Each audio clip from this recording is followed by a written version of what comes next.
বোঝার চেষ্টা করছিলেন, হয়তো কিছুই বুঝে উঠতে পারলেন না।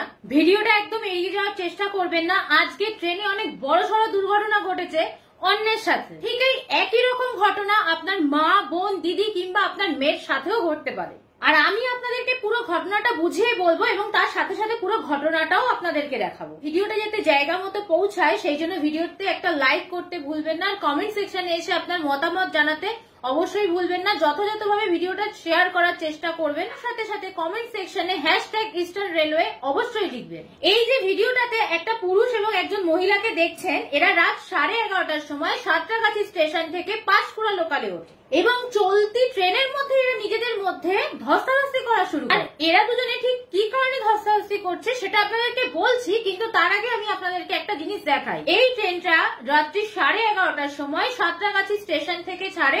আর এটা হচ্ছে যেটা দেখতে পাচ্ছেন ভিডিওতে, সেটা হচ্ছে এটা লেডিস কম্পার্টমেন্ট। লেডিস কামরায় একজনও পুলিশ নেই। তাহলে আপনারাই বলুন, এই যে লেডিস কম্পার্টমেন্টে 2-3জন মাত্র মহিলারা রয়েছে, তাহলে মেয়েদের সুরক্ষাটা কোথায়? দিনের বেলা লেডিস কম্পার্টমেন্টে ভিড় থাকে, কোনো অসুবিধা হয় না, কিন্তু রাত্রিবেলায় প্রত্যেকটা লেডিস কম্পার্টমেন্টে, প্রত্যেকটা ট্রেনে যতগুলো লেডিস কম্পার্টমেন্ট আছে সেখানে অবশ্যই পুলিশ থাকা উচিত।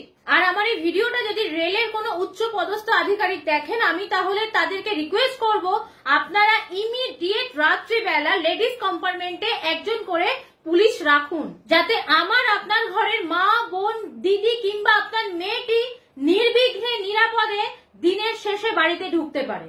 সুতরাং লেডিস কম্পার্টমেন্টে পুলিশ বাধ্যতামূলক করুন, অন্তত রাত্রিবেলা। ঠিক কি ঘটেছিল সেদিন তাহলে আসুন দেখি। সাঁতরাগাছি স্টেশন থেকে পাঁশকুড়া লোকালে রাত্রি 11:30টার সময় এই যে মহিলাকে দেখলেন, উনি মদ্যপ অবস্থায় ট্রেনে ওঠেন। আর ঠিক ট্রেনটা যখন ছেড়ে দিয়েছে সেই সময় রানিং এ একজন পুরুষ মানুষ ওই লেডিস কম্পার্টমেন্টেই ওঠে। তখনই ওরা দুজনের মধ্যে ধস্তাধস্তি করতে থাকে আর একজন আরেকজনকে ট্রেন থেকে ঠেলে ফেলে দেওয়ার মতো চেষ্টা করে। তখন ওই কামরাতে আরো দুজন ভদ্রমহিলা ছিলেন, যাদের একজনের নাম হচ্ছে বিদিশা গুহ। উনি পুরো ঘটনাটা ক্যামেরা বন্দি করার চেষ্টা করতে থাকে এবং ওদের দুজনকে বাধা দেওয়ার চেষ্টা করে। আর তখনই যে মদ্যপ অবস্থায় থাকা মহিলাটি বিদিশা গুহর ওপর চড়াও হয় এবং বিদিশা গুহকে ট্রেন থেকে ফেলে দেওয়ার চেষ্টা করে। আর বিদিশা গুহর সাথে যে আরেকজন মহিলা ছিলেন, উনি কোন রকমই মদ্যপ অবস্থায় থাকা মহিলাটির হাত থেকে বিদিশা গুহকে বাঁচিয়ে নেন। আর আপনারাই বলুন যে এরকম ধরনের ঘটনার প্রতিবাদ হওয়া উচিত কিনা।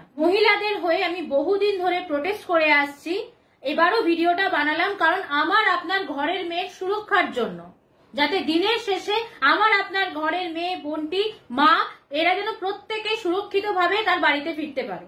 বাট আমি তো ভিডিও বানালে শুধু হবে না, ভিডিওটা কিন্তু সঠিক জায়গায় পৌঁছে দেওয়ার দায়িত্ব সম্পূর্ণ আপনাদের। কারণ এটা আমাদের প্রত্যেকের, সকলকে এক কাট্টা হয়ে এর বিরুদ্ধে লড়তে হবে যে আমাদের সিকিউরিটি কোথায়। সিকিউরিটি তো এমনি এমনি বলে আসে না, ভিডিওটাকে জায়গা মতো পৌঁছাতে হবে যে উচ্চপদস্থ যারা রেলের আধিকারিক আছে, প্রশাসন আছে, তাদের যাতে এই জিনিসটা দেখে টনকটা নড়ে যে না, রাত্রিবেলায় লেডিস কম্পার্টমেন্টে অবশ্যই একজন করে পুলিশ দেওয়া উচিত।